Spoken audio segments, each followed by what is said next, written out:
सुखदेव जी ने अजामिलोपाख्यान का दर्शन कराया। कहा कि हे राजर्षि परीक्षित, कई वर्ष पूर्व कान्यकुब्जे द्विजः कश्चिद दासीपतिरजामिलः नाम्ना नष्ट सदाचारो दास्याः संसर्गदूषितः। कान्यकुब्जे द्विजः कश्चिद, द्विज नाम ब्राह्मण का। कहा कि कन्नौज नगर में एक ब्राह्मण देव रहते थे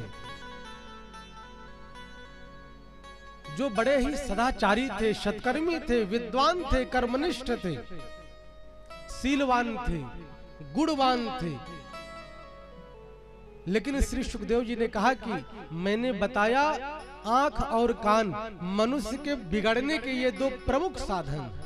एक दिन अजामिल कहीं से पूजा पाठ करा करके लौट रहा था तो एक वेश्या के साथ पर पुरुष को व्यभिचार करते हुए देखा और यह दृश्य उसके भीतर इस प्रकार से चित्त में चिपक करके बैठ गई। उसके रूप सौंदर्य को देखा और उससे विवाह करके घर ले आया। पहली पत्नी को घर से निष्कासित कर दिया और उसी वेश्या के साथ रहने लगा। सदाचारी था, जब पूजा पाठ करने बैठे तो वह वेश्या आकर के खड़ी हो जाती थी और कहती थी, मैं तेरे यहाँ इसलिए आई हूँ कि मुझे तो सुख सुविधा चाहिए, मुझे धन दौलत चाहिए। धीरे धीरे सारे सत्कर्म दुष्कर्म में परिवर्तित हो गए, सदाचार दुराचार में परिवर्तित हो गए और वह अजामिल सारा धन लुटाता रहा। लुटाते लुटाते घर की सारी संपत्ति नष्ट हो गई और उस वेश्या की मांग समाप्त न हुई। तो श्री सुखदेव जी ने कहा कि अजामिल छोटी मोटी चोरियां करने लगा और इससे भी पेट नहीं भरा तो डकैत हो गया महाराज। रात्रि 12 बजे निकलता, गांव के गांव लूट लेता। अब तो लोगों में इसके नाम का भय व्याप्त हो गया। इसका नाम सुन करके लोग डर के मारे थर-थर कांपते थे। भगवान को करुणा हुई, कुछ भी हो यह मेरा भक्त है। पहले भक्ति की थी और जब भगवान कृपा करते हैं, करुणा करते हैं, तब हमारे जीवन में किसी संत को भेजते हैं। अयोध्या से कुछ संत वृंदावन जा रहे थे, पहुंच गए उसी के नगर में और गांव वालों से पूछा कि देखो रात्रि हो गई है और मैं सोचता हूं कोई भगवत भक्त हो तो उसी के घर पे रह करके रात्रि में भजन कीर्तन करूं। तो कभी कभी समाज में ऐसे भी लोग होते हैं, आप सही दिशा पूछेंगे वो गलत दिशा बता देंगे। तो गांव में कुछ लोगों ने आनंद लिया, मजा लिया और हास परिहास में कहा कि एक भक्त है, उसके यहाँ जाओगे बड़ी सेवा होगी। उसका नाम अजामिल है। अब संत तो बेचारे निष्कपट अजामिल के यहाँ पहुंचे। श्रीमन नारायण ओम नमो भगवते वासुदेवाय का उच्चारण किया। वह वेश्या घर से निकली और वेश्या ने जब संतों को देखा तो वह वेश्या रोने लगी और उसने कहा कि बाबा मैं तो एक वेश्या हूं और आप गलत स्थान पर आ गए।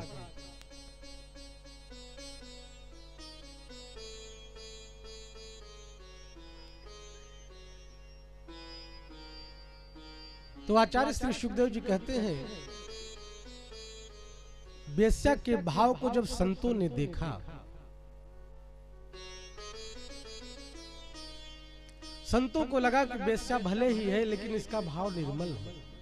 तो वेश्या ने कहा, बाबा जी अगर आप बुरा न माने तो मैं सीधा पिशान दे दूं आपको और आप लोग यहीं बना करके पाइए और रात्रि में रहिए। संतों ने देखा कि भाव निर्मल है, कहा कि ठीक है देवी। संत भोजन प्रसादी बनाए, ठाकुर जी को भोग लगाया, पाया। रात्रि में सारे संत विचार करते कि देखो कुछ भी हो हम लोगों ने इस वेश्या के अन्न को खाया है और इस वेश्या का उद्धार ना हो या ठीक नहीं है। संतों ने विचार किया। रात्रि में आया अजामिल और संतों को देखा तो बड़ा ही क्रोध किया। कहा कि तुमको यहाँ पर रुकने किसने दिया। संतों से जब बहस करने लगा तो आचार्य श्री सुखदेव जी कहते हैं वह बेश्या जग गई और बाहर आई। तो बेश्या से बहुत डरता था अजामिल। बेश्या ने कहा कि क्यों झगड़ते हो, ये संत हैं और इन्हें रुकने के लिए मैंने ही कहा है। कहा कि ठीक है देवी, जब आपने कहा है तो ठीक है, कोई बात नहीं। रात्रि बीती, सुबह हुआ, स्नान ध्यान किए और जब संत जाने लगे तो अजामिल से कहा कि तुम्हारे यहाँ भोजन किया हूँ तो भोजन का यह नियम है कि जब भोजन कराओ तो दक्षिणा जरूर दो, नहीं तो वह भोजन निरर्थक जाता है। तो अजामिल ने कहा कि ये खैर मनाओ मेरी पत्नी का, नहीं तो आपका सारा लोटा सोटा सब छोड़ करके यहीं चले जाते महाराज। ये तो मेरे पत्नी की कृपा है। संतों ने कहा कि दक्षिणा तो लेकर के ही जाऊंगा। बेश्या ने कहा जब इतनी प्रार्थना कर रहे हैं तो पूछ ही लो क्या चाहिए, दे दो। तो संतों ने देखा कि वह बेश्या गर्भ से थी। कहा कि केवल यही दक्षिणा चाहिए, अब की बार जो बालक जन्म ले उसका नाम नारायण रख देना। अजामिल ने कहा बस ठीक है, अब तुम लोग निकल जाओ यहाँ से। संत बेचारे वहां से गए और श्री सुखदेव जी कहते हैं छोटा पुत्र था अजामिल। अजामिल के 10 पुत्र थे, ये 10वां पुत्र था नारायण। और जो छोटा पुत्र होता है उसी को आदमी ज्यादा आदेशित करता है। अब जहां से भी अजामिल आए, बेटा नारायण जल ले आओ, बेटा नारायण भोजन लेकर के आओ।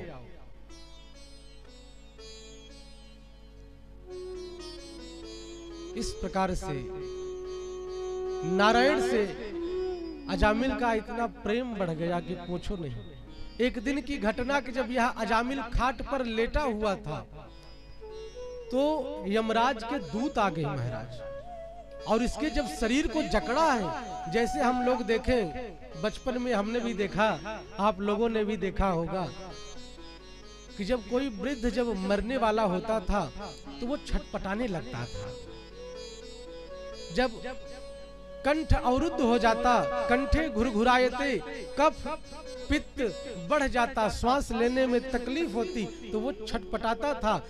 तो इस भागवत जी में श्री सुखदेव जी कहते हैं जब वह यमराज के दूतों का दर्शन करता था तो डर जाता था, लेकिन किसी से बता नहीं पाता। तो यही हाल अजामिल का हुआ। जब यमदूत ने उसके गर्दन को पकड़ करके मरोड़ना चाहा तो छटपटा उठा और इधर उधर देखा तो क्या देखा कि वह नारायण खेल रहा था। श्री सुखदेव जी कहते हैं कि दूरे क्रीडन काशक्तम पुत्रम नारायणाह्वयम् प्लावितेन स्वरेणोच्चैः आजुहावा कुलेन्द्रियः। आजुहावा कुलेन्द्रियः, संपूर्ण इंद्रियों की शक्ति लगा करके क्या देखा, दूरे क्रीडन, कुछ दूर पर उसका पुत्र नारायण खेल रहा था, जिसमें इस अजामिल की आसक्ति हो गई थी। दूरे क्रीडन का सक्तम पुत्रम नारायणाह्वयम्, और जैसे ही नारायण कहा इतने में भगवान विष्णु के पार्षद आ गए। अब भगवान विष्णु के पार्षदों से, यमदूतों से आपस में बहस प्रारंभ हो गई और खाट पर पड़ा हुआ अजामिल दोनों के बहस को सुन रहा है। यमदूतों ने कहा कि हमारे स्वामी ने इस पापी को यहाँ से ले जाने के लिए भेजा, और भगवान विष्णु के पार्षदों ने कहा इसने मेरे स्वामी के नाम को लिया है, इसलिए ये तो बैकुंठ जाएगा। बहुत बहस हुई। फिर विष्णु दूतों ने वहां से यमदूतों को फटकार करके भगाया। यमदूत गए, अजामिल इन दृश्यों को देख रहा है, विष्णु दूत भी गए, यमदूत भी गए। अब तो बैराग्य जग गया अजामिल। और अजामिल ने विचार किया कि केवल मैंने अपने पुत्र नारायण को पुकारा, भगवान विष्णु के दूत आ गए महाराज, अगर मैं उनकी भक्ति करूं तो क्या होगा। यमदूत गए और यमदूत जाकर कहते हैं जब आपकी चलती नहीं तो स्वामी भेजते क्यों। तो यमराज ने कहा कि क्या हुआ, तो सारा वृत्तांत बताया। तो यमराज ने कहा इनके नाम को धीरे से लो, नहीं तो पूरा नरक ही खाली हो जाएगा, गोदाम में ताला लगवाना पड़ जाएगा। हम 12 लोग हैं जो भगवान के नाम का अवलंब ले करके सृष्टि में सहयोग करते हैं। कहा कौन कौन। स्वयंभुर नारदः शंभु कुमारः कपिलो मनु प्रहलादो जनको भीष्मो वलिरवैयासकिर्वयम्। कहा कि हम 12 लोग हैं। स्वयंभुर नारदः शंभु, स्वयंभु मनु देवर्षि नारद, भगवान शिव, कुमारः कपिलो मनु भगवान कपिल, भक्त प्रहलाद, 12 में इनका नाम है। महाराज जनक, बाबा भीष्म को भी यह गौरव प्राप्त, 12 भागवतों में इनका नाम है। राजा बलि, महर्षि वेदव्यास जी। कहा कि हम 12 लोग हैं जो भगवान के नाम का अवलंबन लेकर के सृष्टि में सहयोग करते हैं। तो यमदूतों ने कहा कि आप यह बताएं कि हम किसको लेकर के नरक में आए। इसका मतलब जो भी मरते समय भगवान का नाम लेगा वो भगवान के पास जाएगा, तो लाऊं किसको, उसकी पहचान करूं कैसे। यहाँ पर बड़ी ही महत्वपूर्ण बात बताते हैं। कहा कि किसको लेकर के आऊं, तो कहा कि देखो लेकर के किसको आना है कि जिह्वान वक्ति भगवत गुण नामधेयम्, जिसकी जिह्वा से भगवान का नाम न उच्चरित हो निकलता हो उसको लेकर के नरक में आओ। जिह्वान वक्ति भगवत गुण नामधेयम् चेतश्च स्मरति तच्चरणारविंदम्, और जिसका सिर भगवान के आगे नतमस्तक न होता। हम लोग जब मार्ग किसी रास्ते को तय करते हैं, कहीं पर जाते हैं, तो पास में भगवान का कोई भी मंदिर दिखे तो हम लोग सर झुकाते हैं। तो कहा कि जिसका मस्तक भगवान के चरणों में न झुके उसको लेकर के आओ। कृष्णाय नो नमति अक्षिरये कदापि तानानयध्वमशतो कृतविष्णुकृत्यान्। जो भगवत भक्त न हो उस दुराचारी को लेकर के आओ, जिसके कर्णपुटों में भगवान सुखदेव जी की कथा न गई हो, राम कथा न गई हो, उसको ले आकर के नरक में रखो। जो अपनी माता पिता की सेवा न करे, जो अपने माता पिता का तिरस्कार करे, उसको ला करके नरक में रखो। धरती के देवता हैं माता पिता, इनकी सेवा करनी चाहिए।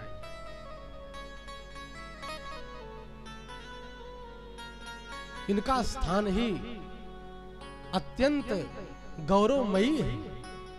अगर माता पिता न होते तो हमारा जन्म क्यों होता।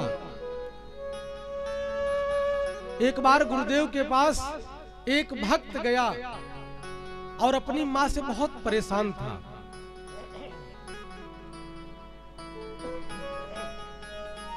और कहा कि गुरुदेव मेरी मां बहुत झगड़ा करती है, पूरे परिवार की कलह बन गई है, तो मां के ऋण से उऋण कैसे हूं, कोई अगर युक्ति हो शास्त्र में तो बताएं। तो महात्मा ने कहा कि बेटा फिर कभी आना, अभी तो समय मेरे पास नहीं। फिर महीना भर बीत गया, फिर गया, कहा कि गुरुदेव मां से छुटकारा पाने की कोई युक्ति हो, मां के ऋण से उऋण कैसे हो, कोई युक्ति हो तो बताओ। गुरुदेव ने कहा कि बेटा फिर कभी आना तो बताऊंगा। फिर गया, और फिर आया। इसी प्रकार 6 महीने तक चक्कर लगाता रहा। कहा कि गुरुदेव अगर बताना है तो बताओ, अगर नहीं जानकारी तो ये भी बता दो। अब तो गुरुदेव ने विचार किया कि देखो आज तो इसको बताना ही है। बोल भक्तवत्सल भगवान की जय हो। जब गुरुदेव से उसने पूछा कि माँ के ऋण से उऋण कैसे हो, तो गुरुदेव ने कहा कि बेटा इसको मैं बाद में बताऊंगा। कल तुम घर जाना और 1-2.5 किलो का पत्थर अपने पेट पर बांध लेना। 24 घंटा ड्यूटी जाओ, ऑफिस जाओ, घर आओ, भोजन करो, सोते समय जागते समय कुछ दिन तक 2.5 किलो का पत्थर अपने पेट पर बांध करके रखो। इसके बाद आना तब बताऊंगा कि माता के ऋण से उऋण कैसे होगा। 15-20 दिन में उसकी हालत खराब हो गई महाराज। न तो सो सके न तो खा सके। आया कहा कि गुरुदेव आपने तो ऐसी युक्ति बता दी, आप वास्तव में बताएं कि माँ के ऋण से कैसे उऋण हो। कहा कि मूर्ख 2.5 किलो का पत्थर 15 दिन भी नहीं रख पाया और तेरी माँ ने तुझे गर्भ में 9 महीने तक धारण किया और तेरा पालन पोषण किया और तू कहता है कि माँ कलह करती है। अरे माँ न होती तो शायद तेरा जीवन न होता। तो माता पिता का तो स्थान माता पिता का। हम लोग छोटी छोटी सी बात पर कहते हैं कि पिताजी आपने हमारे लिए किया क्या। शर्म आनी चाहिए। अब आप विचार करें, क्या हिरण्यकश्यप ने प्रहलाद पर कितना जुल्म किया, लेकिन वही हिरण्यकश्यप जब मरा है तो प्रहलाद से भगवान ने मांगने के लिए कहा, तो प्रहलाद ने यही मांगा, मेरे पिता का भी उद्धार कर देना। क्यों? अगर पिता न होते तो मैं नहीं आता, आपका भक्त न बनता। तो माता पिता में कमी देखना ये भगवान में कमी देखना है।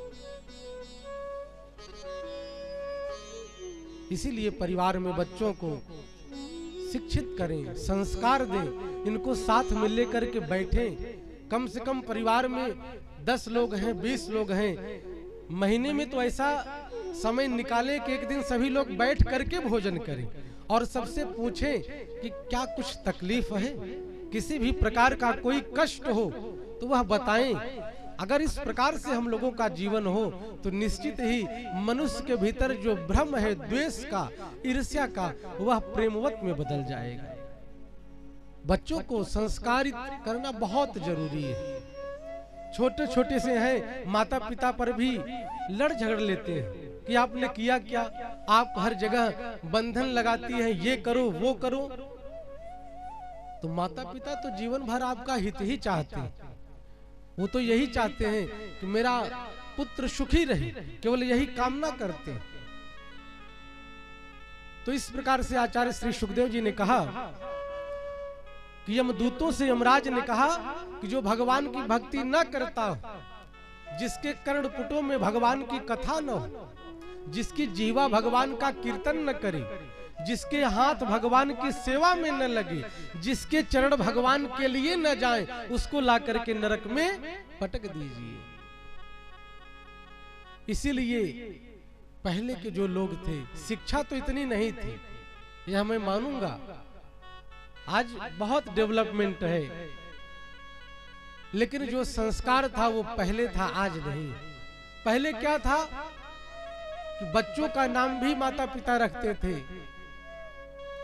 हरि प्रसाद, कृपा शंकर, रामचंद्र, सीताराम, अवधेश, नरेश, इंद्रेश, और आज गप्पू, चप्पू, टप्पू। एक लड़के से पूछा, भैया तुम्हारा? बोले बिक्की। मैंने कहा जब गाड़ी मोटर का ही नाम रखना था तो जहाज रख लेते। बोल भक्तवत्सल भगवान की जय।